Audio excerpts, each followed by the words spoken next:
সুখ চলে যায়, দুঃখ আসে, দুঃখ চলে যায়, আবার সুখ আসে। কিন্তু সুখ চলে যাওয়ার পরে যখন দুঃখে থাকতে হয়, তখন সেই পুরনো সুখের স্মৃতিগুলো ভেবে ভালো লাগে, আবার কোনো কোনো সময় মন খারাপও হয়। আর এই আশায় তখন বেঁচে থাকতে হয়, সুখ আবারও ফিরবে, দুঃখ চলে যাবে। তো ঠিক বললাম কি না বন্ধুরা? তো যাকে যাক, আজকে রাত্রিবেলায় ডিনার করতে বসেছি।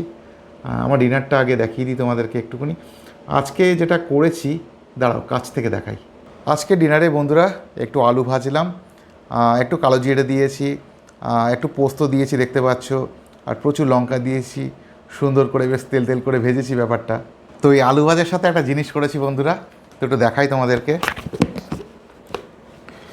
তো এই আলু ভাজার সাথে আজকে ডিনারে এরকম পরোটা, তো 2 পিস জাস্ট, বড় বড় পরোটা নেই, সাইজটা দেখো, সাইজটা দেখো। আসলে এর পেছনে একটা গল্প আছে, দাঁড়া বলছি। গল্পটা হলো, আমি ভেবেছিলাম রুটিই করব, কারণ রুটির সাথে আলু ভাজা বেশ ভালো লাগে। কিন্তু হঠাৎ করে মনে হলো একটু পরোটা খাই, অনেকদিন পরোটা খাইনি, সেই জন্য আর কি একটুখানি পরোটা করলাম।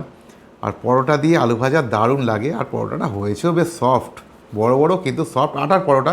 এর মধ্যে কোনো ময়াম টয়াম কিছু দেয়নি, কারণ রুটি করবোই ভেবেছি। তো একটু খেয়ে দেখি। Wow, wow. আর সাথে একটু কাঁচা লঙ্কা, আহা। তো সারাদিনে আজকে আমার এটাই প্রথম ব্লগ, মানে সকালবেলা ওটার থেকে আজকে নানান রকমভাবে ব্যস্ত ছিলাম।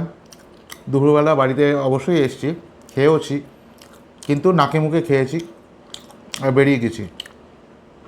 তো সারাদিন পরে রাত্রিবেলা ভাবলাম একটু সুন্দর করে ব্লগ করি, একটু ধীরে সুস্থে খাওয়া দাওয়া করি। আর বাড়িতে আজকে একাই রয়েছি, তো একটু নিজের মনের মতো করে আর কি গুছিয়ে আর কি ডিনারটা করলাম। করলাম মানে করছি। তো বন্ধুরা, যেটা বললাম যে সুখের সময় চিরস্থায়ী হয় না, দুঃখ আসে। আর দুঃখের সময় স্মৃতিচরণ তো করতেই হয়, মনে পড়ে সুখের স্মৃতিগুলো, কিন্তু ধৈর্য ধরতে হবে আবার আগামী সুখের জন্য। ঘড়ির কাঁটা ঘুরছে, টিকটিক টিকটিক টিকটিক করে। দুঃখ চিরস্থায়ী নয়, সুখও চিরস্থায়ী নয়। তাই যারা দুঃখে আছো অপেক্ষা করো, সুখ অবশ্যই আসবে। আর যারা সুখে আছো তারা ঈশ্বরের কাছে প্রার্থনা করো সুখটা যেন সারা জীবন থাকে।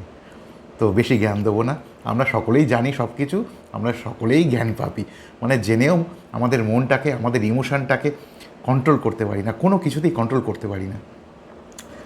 তো মাঝে মাঝে না একটু ভাবুক প্রকৃতির হয়ে যায়। আর বেসিক্যালি আমি যখন বাড়িতে একা থাকি, এই যেমন ধরো বাড়িতে এসে রান্নাবান্না করছি, নিজের মনে তো কিছু একটা ভাবছি, আর রান্না করছি তো কী ভাবছি, এই সমস্ত জিনিসই ভাবছি। আর আমি সবসময় একটু ভাবি, অনেক কিছু নিয়ে ভাবি, কিন্তু সব কিছু আর বলা হয়ে ওঠে না কাউকে। তো যাকে যাক, আমার ভাবনা আমার কাছেই থাক বন্ধুরা।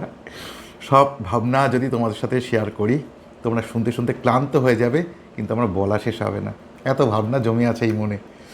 তো খেতে থাকি, দেখা হবে আগামীকাল নতুন কোনো ব্লগে, কোনো মুহূর্তে। তত সময় সবাই ভালো থাকো, সকলকে ভালো রাখো। টাটা, শুভরাত্রি। আলু ভাজাটা ফাটাফাটি হয়েছে।